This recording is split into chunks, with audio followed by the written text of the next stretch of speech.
This is a pump house that I just put in about a week ago. It feeds a sprinkler system and the hose bibs around my house so I can water with, you know, not city water, but water out of my pond here.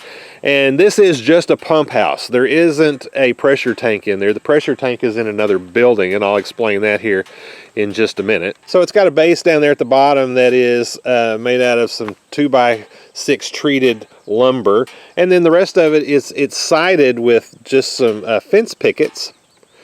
The top is 2x4s and some fence pickets around the side of that, and then just some galvanized metal that I painted green. I've got a separate video on painting that just to shed the water off the top. So the top just rests on there, and it's got holes in it for ventilation. Now I'm actually going to have to come back, and I'll do a video on it later, but I'm going to have to come back and put a fan in the side of this in order to get a little more ventilation. We had some days that were over 100 degrees the other day, and when this pump fired up in the afternoon trying to run a sprinkler, it overheated and the thermal protection on it went off. So I've got to get it some more ventilation. But as you can see, the top just comes off. It's got screen in here to keep wasps and stuff like that out. So as I said, this is just a pump house. There's only a pump in here, no pressure tank or anything like that. So you'll notice on the inside, the floor is also the fence pickets, just treated fence pickets. It's got 1/2-inch styrofoam insulation on the underside of those, and then I've got 1/2-inch styrofoam insulation all the way around it. I still have to close in these holes that are down in here, but I've got to winterize this thing later, and I'll do a video later on when I winterize it. So the plan is for the winter, I can just lay a piece of 1/2-inch styrofoam insulation across the top and then put the roof back on, and that'll cut off the ventilation so that this thing won't get below freezing, and I can put a heating element in here, and I will do a video later on how I actually winterize this when the time comes. This is a pressure switch that I put on here, and actually I wound up having to disable this one and use one that's up by my pressure tank. So what happened with that was the water comes in here, goes through the pump, and it goes out through a 1-inch pipe.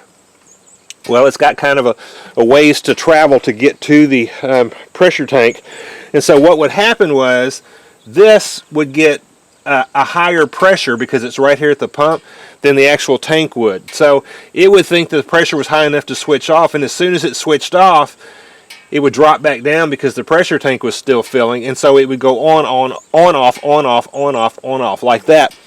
So what I had to do was put the pressure switch up at the pressure tank, and then so this is actually wired to where it's just the wires are coming from the pressure switch, which is in the other building, are just connecting directly to the motor. So I could take this switch out and just screw these together. I just haven't done it yet. But if you install one of these, you could very well have an issue like that, and that's what you need to do. You need to put your pressure switch at your pressure tank and not necessarily at the pump. Alright, so how this is connected, so you've got the suction line goes out the front. It's got a 45-degree angle that goes down into the pond, and then 45-degree angle that goes out from there.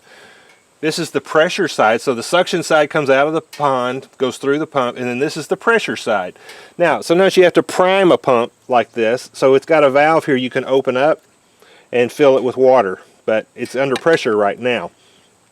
It then comes out, goes to a pressure gauge right here, and then it goes down into the water, and at the bottom down there,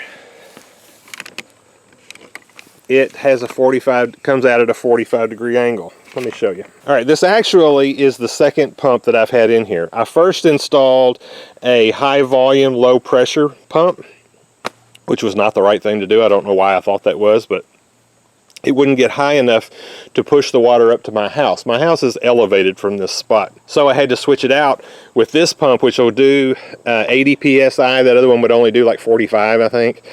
And so this one uses smaller lines, so I actually had to change them out down here. This was a 2-inch line that went to 1 1/4 inches, And then this line over here, it's just a 1-inch that comes out. But that's why you see that coupling right there. And it goes down into right there is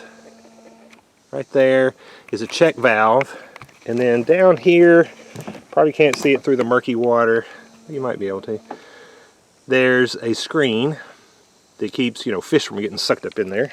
All right, well, that's an overview of my little pump house. I hope this was interesting to you. Thank you for watching.